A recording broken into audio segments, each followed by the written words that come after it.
Welcome to Your Future in Sales and Marketing, a podcast that helps you make great career decisions to get the most out of your career journey. We'll introduce you to the AXR network of established senior leaders and a hand-picked group of future aspiring leaders who have it all in front of them. You'll learn what it's like in the top job and how to get there. Your hosts from AXR's specialist sales and marketing recruitment team will also land bonus episodes for you on how to work with recruiters, write a resume, and smash an interview, as well as our very popular market updates. It's the podcast that has it all. You can't get this career advice anywhere else.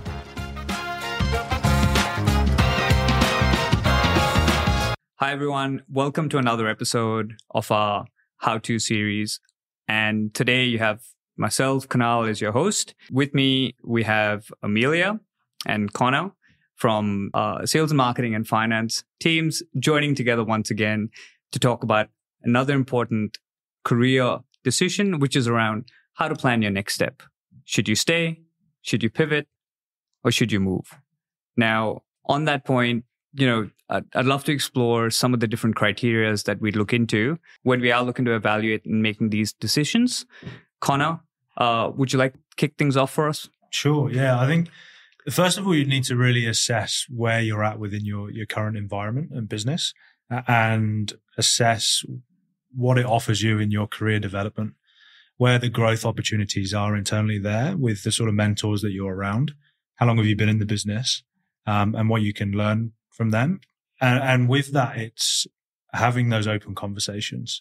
You don't know unless you're speaking with your mentors around where do I go from here? Where can I learn? What other opportunities might there be in this organization for me to really build my career and skill set out? Yeah. And, to that, like culture in an organization is really important as well. So, how are you feeling when you wake up every morning? Are you feeling motivated? Are you excited about going to work? Or is it one of those, oh, here we go again? Yeah, so that's, very much the people that you're working with, the intensity of your job, the hours you're doing, and the broader culture. So how are people treating each other?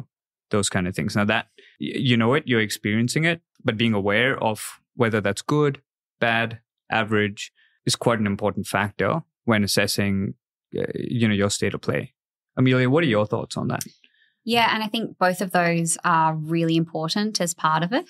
And this next sort of point shouldn't be number one, but let's be honest, salary matters and the dollars do count. Yep. It's tough economic times. Everyone's got bills to pay. So I think that's got to be something as part of your equation when you're making that decision. And I think chatting to people around you sometimes, it's a good way to gauge, but salary seems to be this taboo topic as well. So it's hard to talk with friends and perhaps colleagues about.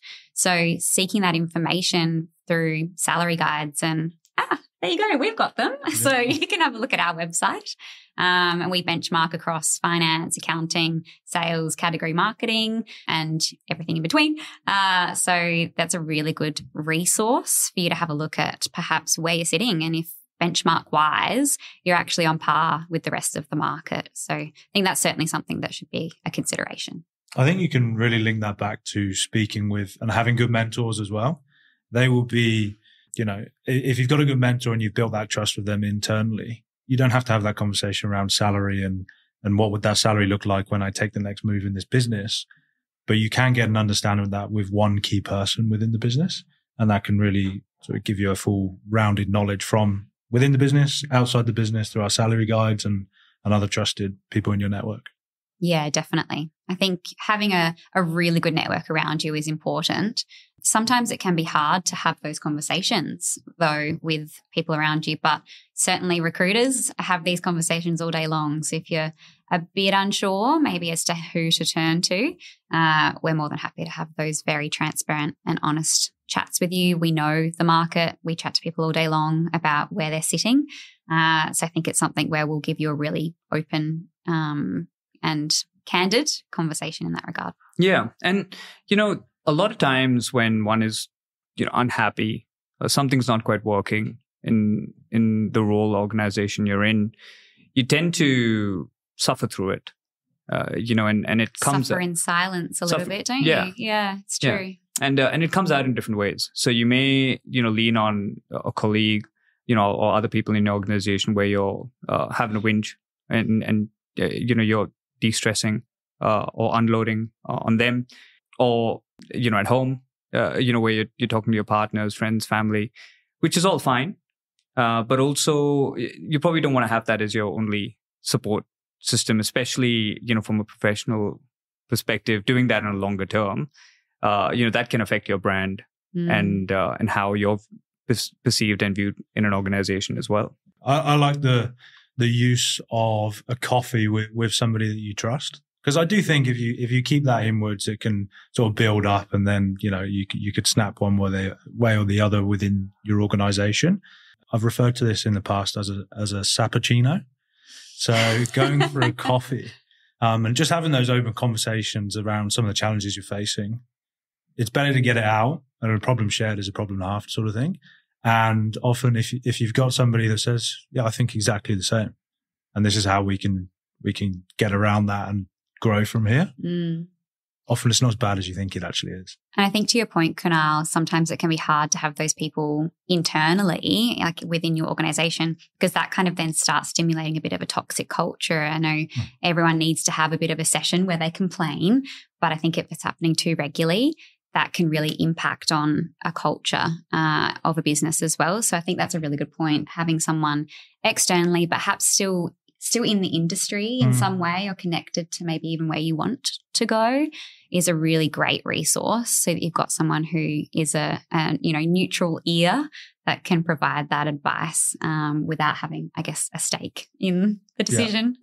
Yeah, absolutely. And on the other side of that, though, it is still important, and sometimes a little bit of bravery is required to have open and honest conversations with your manager, because a lot of people that I talk to, who are actively looking, or maybe even passively looking, but considering and open to opportunities, they have let their managers know, and this is across all levels, that this is where their head's at. Here's some of the reasons why it's, they're open to it. It just helps everyone get on the same page, and there's no surprises at the end. They are hard conversations to have, but they're mature conversations to have. And, as a default, one should expect, the person you're reporting into to also handle those conversations with that same level of maturity. And I think if you're really uncomfortable having those conversations, that's probably a bit of a sign there as well. Yeah, that's a really good point. And I think, as you said, that can kind of then also stimulate bad culture if people are just leaving without even trying and having those discussions. So I think going to your manager, or even, if you've got an HR department or someone in senior leadership that you trust, I think that's a really good point. Someone that you can lean on, that can support and advocate for you is certainly useful. Yeah, definitely. I think aside from that, it's important not to lose sight of the end goal, and have that career pathway sort of planned out where you want to get to. So with that in mind, I think you really need to be conscious of how your resume and your story is building through your career. And that can come into play with time and tenure in a role. Obviously building out good tenure in a good organization, with development that you've perhaps, you understand that it's there after those conversations that you've had that we've spoken about. Take advantage of them internally and build out that tenure before you maybe go back to market again. Obviously, there's potential in anybody's career to make a bad decision or external things happen that affect the organization, that affects culture and the exposure and responsibilities you're getting. And that's okay.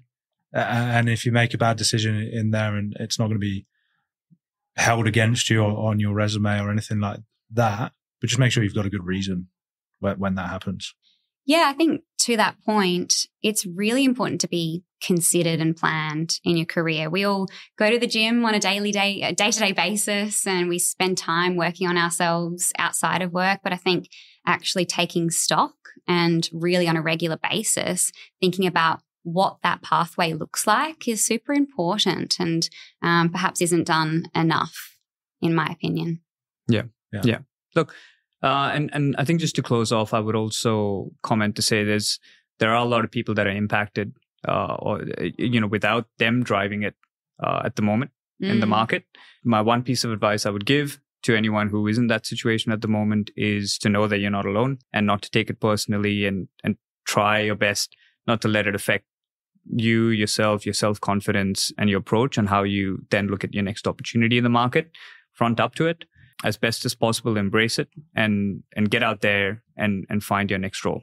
And you know what? AXR might be able to help you with that as well. That, we're talking to so many people broadly across the market. We'd love to be able to help, listen to your journey, your story, and see how we can best help you. So I'd like to thank you, Amelia, and thank you, Connor, for your advice. And I hope our listeners have enjoyed this. We hope you enjoyed today's podcast from AXR Recruitment and Search. We're passionate about helping you get the most out of your sales and marketing career. Keep listening as we bring you more career insights and advice from Australia's inspiring sales and marketing leaders. See you next time on Your Future in Sales and Marketing.